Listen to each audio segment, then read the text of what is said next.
여러분의 좋아요, 구독은 우리에게 큰 힘이 됩니다. 여러분 안녕하십니까, 한호섭입니다. 누라이트 계열의 학자들 또 정치인들이 그 매국 행위에 대한 것은 정말 기가 찰 돌았습니다. 친일파가 아니라 반민족 행위자들입니다.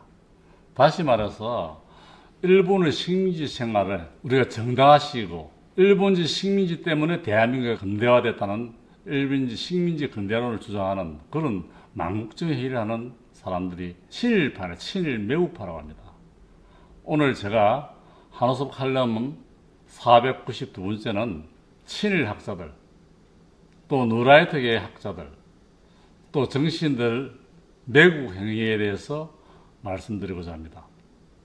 필자는 친일 매국노에 대하여 일본의 충신, 한국의 매국노라고 말하는 호사카 유지 세종대학교 교양학부 교수와 역사관을 같이 하고 있습니다. 1948년 8월 15일을 건국절이라고 주장하는 누라이트 인사들은 일제강점기에는 한국인의 나라가 없었고 한국인들은 모두 일본인이었다고 주장합니다. 그들의 입장에 따르면 한국 나라와 한국인은 없었고 일본 나라와 일본 국적만이 있었다고 합니다. 그런 역사가는 한국인이나 대만인을 일본 국적자로 여기고 일제강점기를 합리화하는 일본의 역사관이며 일본의 논리와도 같습니다. 일본의 역사관은 일제강점기는 합법적인 기간이었으므로 일제의 침략 행위를 정당하다고 주장하고 있습니다. 특히 이러한 논리에 입각한다면 일제강점기에서의 독립군이나 독립운동가들, 임시정부 등의 항일운동은 모두 불법행위가 되고 독립운동가들은 모두 테러리스트가 되고 독립운동가 후손들은 모두 테러리스트의 후손이 됩니다. 이런 누라이트 역사관을 가진 사람들이 반드시 알아야 할 것이 있습니다.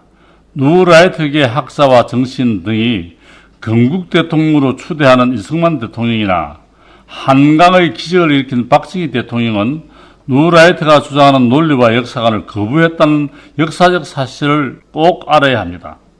이승만 대통령은 1919년 임시정부 수립으로부터 대한민국이 건국되었다고 스스로 주장했고 박정희 대통령은 1965년 일본과 한일 기본조약을 체결하면서 조약 제2조에 일제강점기를 불법이라고 규정했습니다. 1943년 11월 이집트에서 열린 카이로 회담에서 채택된 카이로 선언에서 미국 루즈벨트 대통령과 영국 처칠 수상, 중화인민국의 장지선은 노예 상태에 놓여 있는 한국을 적당한 시기에 해방시키고 독립시킴을 결정한다라는 문장을 작성하여 한국 특별조항으로 승인했습니다. 이런 카이로 선언의 한국 특별조항이 포츠담 선언 제8조에 흡수되었고 일제가 포츠담 선언을 수용해서 연합국에 무조건 항복했기 때문에 한국 특별조항은 일제도 수용한 법적 효력이 지닌 내용입니다. 한국 특별조항에는 연합국 대표였던 루즈벨트, 처칠, 장제스 세 사람은 한국 인민 노예 상태를 인정했습니다. 이 말은 당시 한국이 존재하고 있어도 일제에 의한 노예 상태였고 국제법으로 볼 때 한국인들은 노예 노동으로 고통받고 있음을 인정하는 표현이었습니다. 즉 일제강점기를 한국을 노예 상태로 만든 불법기간으로 규정한 것은 일제가 이미 연합군에게 해당 내용을 수용하여 무조건 항복하였기 때문에 국제법 논리는 1945년 이전에는 이미 합의된 내용입니다. 현재 일제강점기를 합법이라고 주장하는 누라이트계 학자나 정치인 등이 이런 기본적인 국제법 논리에 무지하거나 의도적으로 무시하고 있어 이런 행위는 반민족 행위로 봐야 할 것입니다. 즉 친일파를 넘어 친일 매국노들입니다. 카이로 선언의 한국 특별조항을 탄생시킨 데에 가장 노력한 사람은 김구 선생님과 이승만 대통령입니다. 누라이트계 학자나 정치인 등도 이승만 대통령이 미국 기독교를 통해 루즈벨트를 설득해 한국 특별조항을 만들게 했다고 하며 주장했습니다. 누라이트 학자의 주장이 그렇다면 일제강점기에 한국인들이 노예 상태였음을 인정하는 증거가 되는 것입니다.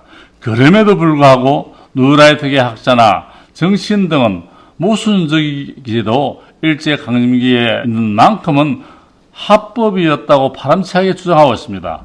그들은 현재 건국주의를 제정하기 위해 이승만 대통령의 신념마저 왜곡하여 그들의 모순된 논리와 입맛에 맞게 심하게 날조하고 있습니다. 일제강점기가 합법이었다고 하면 1948년 8월 15일이 건국절이라고 주장하는 이승만 대통령이나 박정희 대통령의 근본 사상을 부정하는 논리입니다. 결국 누라이트 학자와 정치인 등은 이승만 대통령이나 박정희 대통령을 대표적 보수로 내세우면서도 두 대통령의 사상과 신념을 왜곡 날조하여 이승만 대통령과 박정희 대통령을 100% 이용하고 있는 것입니다.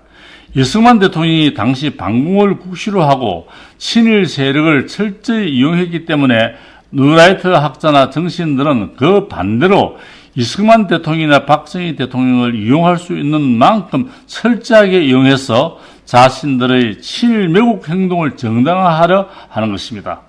오늘날 누라이트 학자나 정치인들은 보수의 전통적인 가치관인 친미 반공 친일이라는 프레임을 추가했습니다. 누라이트 운동이란 한국 내의 진보 세력을 일수하고 친미 반공 친일 노선을 강화하고 심하여 북한과 중국이라는 사회주의 세력을 붕괴시키고 기회주의, 이기주의, 물질 망능주의, 도덕성이 없는 왜곡된 신자유주의, 시장주의를 통해서 살해사욕과 탐욕과 자신들의 이익과 정치 권력을 극대화하는 데 목적이 있다고 생각합니다. 이런 문제는 한국인의 영혼과 한국인의 정체성과 한국 정신과 관련된 중차대한 문제입니다. 한국에는 한국의 정체성을 목숨 걸고 지키는 사람들이 대단히 많이 있습니다. 이런 세력을 결코 용서하지 않을 것이라는 사실을 명심하고 있어서는 안 된다고 생각합니다. 대단히 감사합니다. 부산 하늘인 한효섭이었습니다.